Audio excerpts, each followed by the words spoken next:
Bem, a fisiopatologia no transtorno do pânico, assim como outras questões no transtorno do pânico, ainda é uma zona cinzenta.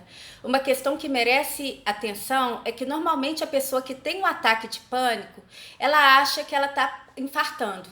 Então, o que ela faz? Ou ela vai procurar a emergência do hospital, ou ela vai procurar médicos de outras especialidades. E qual que é o problema disso? As emergências do hospital e esses médicos de outras especialidades, eles não estão preparados para lidar com essa hipótese. E o resultado disso é que eles pedem um monte de exames desnecessários, o que sobrecarrega o sistema de saúde, enquanto a causa principal do sofrimento desse paciente ainda não está sendo tratada. Eu assisti uma palestra que um psiquiatra ensinava aos colegas psiquiatras a reconhecer o transtorno do pânico quanto antes no paciente. Ele dizia o seguinte, que um ataque de pânico, ele dura minutos, mas vão ser os piores minutos na vida desse paciente. Por isso que ele ressalta tanto a questão de se reconhecer o quanto antes, para começar a se tratar o quanto antes. Em relação às hipóteses, nós temos três principais. Então, a primeira é a hipótese neuroanatômica. O que diz a hipótese neuroanatômica? Que determinadas regiões do cérebro, nessas pessoas que sofrem do transtorno do pânico, ficariam hiperativadas.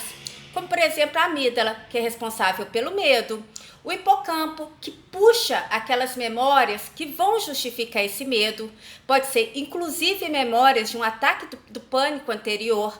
Nós temos o hipotálamo, que é ligado ao sistema nervoso autônomo, tronco encefálico também, que vai emitir sinais de luta e de fuga. Então, essas regiões em pessoas que sofrem do transtorno do pânico estariam hiperativadas. Por isso que em situações onde nós que não sofremos de transtorno do pânico, que interpretaríamos como uma situação normal, para essas pessoas não seria uma situação normal. A segunda hipótese seria dos gatilhos introspectivos. O que diz essa hipótese? Diz que algumas pessoas são mais sensíveis ao dióxido de carbono. É um fenômeno conhecido como hipercapnia. Então, essas pessoas, quando estão no mesmo ambiente que a gente, se tiver uma concentração maior de dióxido de carbono, essas pessoas sufocam. E quando elas sufocam, elas acham que ela está passando mal. E aí já vem os outros sintomas do transtorno do pânico, que vai ser tratado mais adiante. Foi feito um experimento em laboratório, onde eles colocaram pessoas que sofrem do transtorno do pânico, com pessoas que não sofrem do transtorno do pânico, num ambiente onde tinha uma concentração maior de dióxido de carbono. As pessoas que não sofrem de transtorno do pânico, elas ficaram desconfortáveis, mas elas não tiveram um ataque de pânico. As pessoas que sofrem de transtorno do pânico tiveram um ataque do pânico. A terceira hipótese seria a hipótese dos circuitos envolvidos. Então, por exemplo, a amígdala, que é responsável pelo sentimento do medo, ela se ligaria ao córtex órbito-frontal e ao córtex cingulado anterior. Então, seriam regiões relacionadas à emoção e à tomada de decisão. Teria também a questão da esquiva, que seria a substância cinzenta, que é responsável pela evitação, que faria com que essas pessoas evitassem situações onde ela julga que são perigosas, sendo que na verdade não são perigosas. E teria também a produção endócrina do medo, que seria no hipotálamo e na hipófise adrenal, que liberaria hormônios como, por exemplo, o cortisol.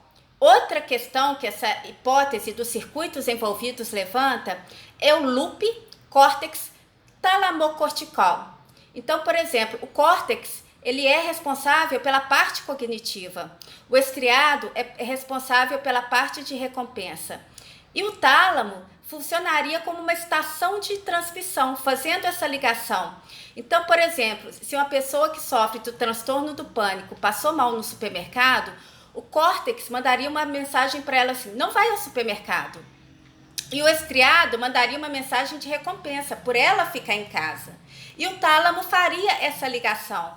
Então, ela ficaria nesse looping, onde ela poderia começar a ficar em casa, inclusive desenvolver também o transtorno como a agorafobia.